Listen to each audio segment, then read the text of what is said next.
Kok nggak ada yang tidak ada yang tepuk tangan meriah?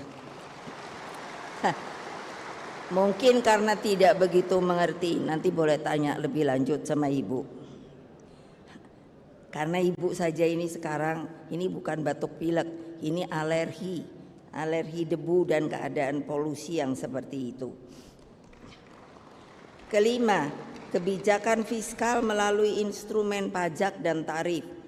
Kebijakan ini wajib diterapkan dalam masa transisi ketika bangsa Indonesia sedang berjuang dan bergumul menempuh jalan untuk berdiri di atas kaki sendiri.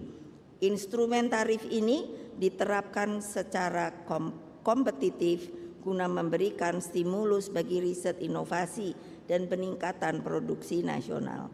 Ini pun mengapa saya berpikir, dan mungkin saya juga minta tolong lagi sama Bapak Presiden. Saya mendapatkan informasi dan itu tolong diperhatikan, dilihat bahwa bea masuk impor gandum itu 0%.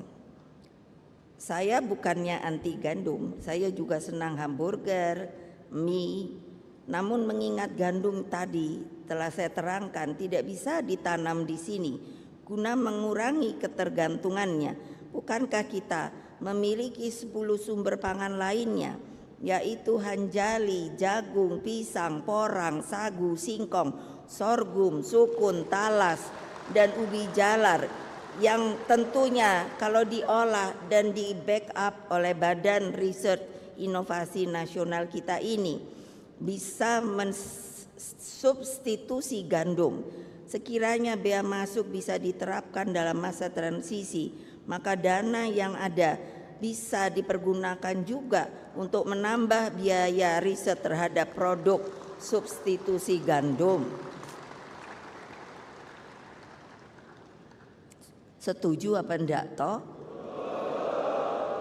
Tuh Bapak Presiden dengarkan. Coba tong lebih keras. Loh, karena ini untuk masalah perut kalian loh. Keenam, penggunaan teknologi terapan baik untuk benih unggul, on farm, off farm, termasuk mekanisasi pertanian harus dikedepankan. Pada saat bersamaan dilakukan pendampingan terhadap petani untuk menggunakan teknologi terapan dengan harga murah sehingga kelompok petani akan melek teknologi oleh campur tangan negara. Bayangkan jika peralatan mekanisasi pertanian seperti traktor, mesin untuk menanam dan panen, mesin pengering, gabah dan lain-lain bisa dibuat massal untuk petani dan harganya murah, pasti mereka akan ingin untuk membeli hal tersebut. Maka akan sangat membantu peningkatan produksi pangan. Ketujuh, pembangunan infrastruktur pertanian, sarana produksi pertanian, dan penyediaan pupuk berbasis green farming dilakukan secara terintegrasi dan berkelanjutan dan murah harganya.